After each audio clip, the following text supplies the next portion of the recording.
Online থেকে খুবই ছোট কিউট একটা জিনিস অর্ডার করেছি আর সরাসরি দেখার পরে কিন্তু খুবই ভালো লাগছিল।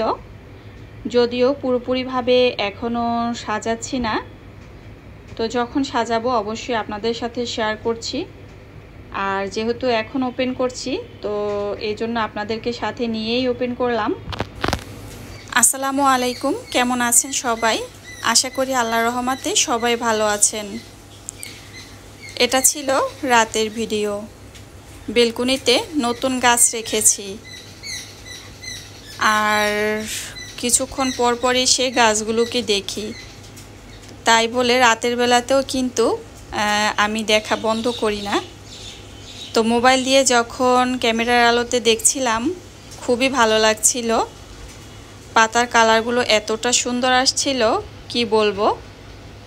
আর আমি একটু হাত দিয়ে ধরার চেষ্টা করেছিলাম, তো দেখলাম আসলে এত সুন্দর পাতাগুলোর সাথে আমার হাতটা কোনো কিছুতেই মানাচ্ছে না, তো এই জন্য আবার একটু সরিয়ে ফেলেছি। খুবই ভালো লাগছিল।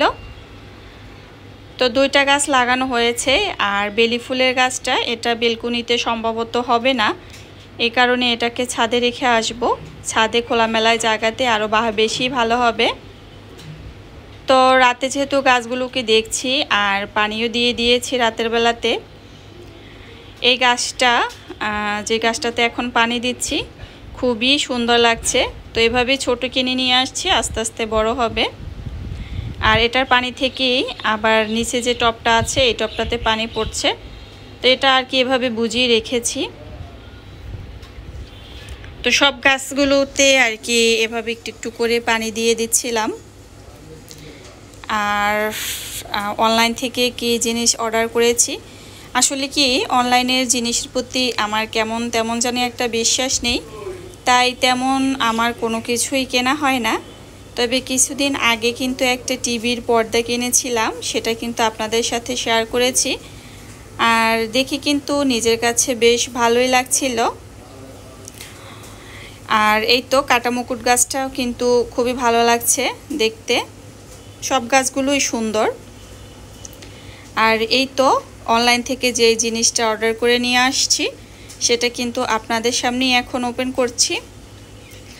আর ঠিক এই মুহূর্তে আমরা একটু টিভি দেখছিলাম, গান শুনছিলাম, তো মনটা কিন্তু আমার গানের দিকেই পড়েছিল, এত সুন্দর ছিল। তো এ কারণে একটু আর কি ক্যামেরাতে শেয়ার করলাম। তো ভালো লাগছিল, মানে বললাম যে এত সুন্দর গান আর মন যেন গানের ভিতরেই ছিল, এই আর কি। তো যাই হোক, পরবর্তীতে এটা আর কি আপনাদের সাথে খুলছি এখনই আর শেয়ার করছি। তো আমার ছেলে তো খুবই আগ্রহ নিয়ে দাঁড়িয়ে আছে। আর এইখানটাতে কিন্তু সোফা ছিল, তো এই সোফাটা আর কি সরিয়ে সিঙ্গেল যে সোফা ছিল একটা সেটা সরিয়ে রেখেছি।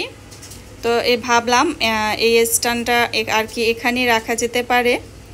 তো একেবারে কর্নারে কিন্তু আবার আইপিএস রাখা, আর আইপিএসের লাইন আমি মনে করি সামনের রুমের কর্নারে এটা এখানেই ঠিক আছে। আর যদি এখানে রাখা হয় মাইমুনা কিন্তু হামাগুড়ি দিতে শিখে গিয়েছে, তো দেখা যায় এটা কিন্তু একেবারেই কর্নারে, তো ওরকে নিয়ে কিন্তু ভয় থাকবে না, যার কারণে এটা একেবারে কর্নারেই রেখে দিয়েছি।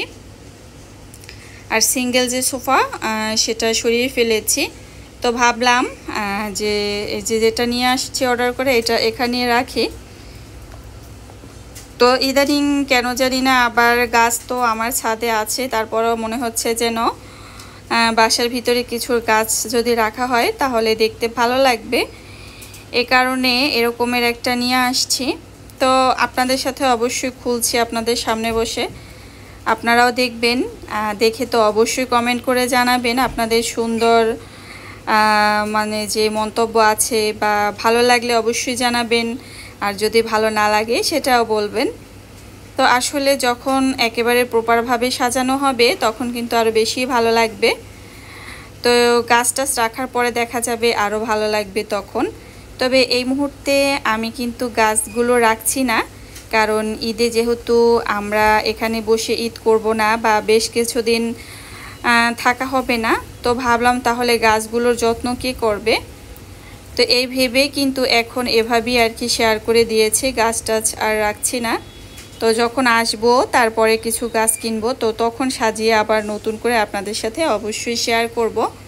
তো আসলে মূলত এটা আমি গাছ রাখার জন্যই কিনেছি। এটাতে কিন্তু নিচেও গাছ রাখা যাবে, আর উপরের যে জায়গাটা ওটা কিন্তু টি টেবিলের মতো অনেকটা ব্যবহার করতে পারবো। আমি চাইলে গাছও রাখতে পারি, বা দেখা যায় বাসায় পেপার পড়া হয়, ডায়েরি থাকে, তো কোনো কিছু একটা এখানটাতে রাখা যাবে এই আর কি। আর উপরে যে এরকম 3টা গোল গোল যে স্ট্যান্ডের মতো, এগুলোতে খুব সুন্দর করে কিছু গাছ রাখবো সাজিয়ে, এই আর কি। আপনাদের সাথে শেয়ার করে দিলাম, অবশ্যই কমেন্ট করে জানিয়ে দিবেন।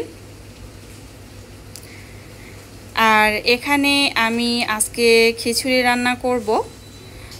বেশ কয়েকদিন ধরে ইচ্ছা করছিল খিচুড়ি খাবো, কিন্তু খাওয়ার হয়ে উঠছিল না।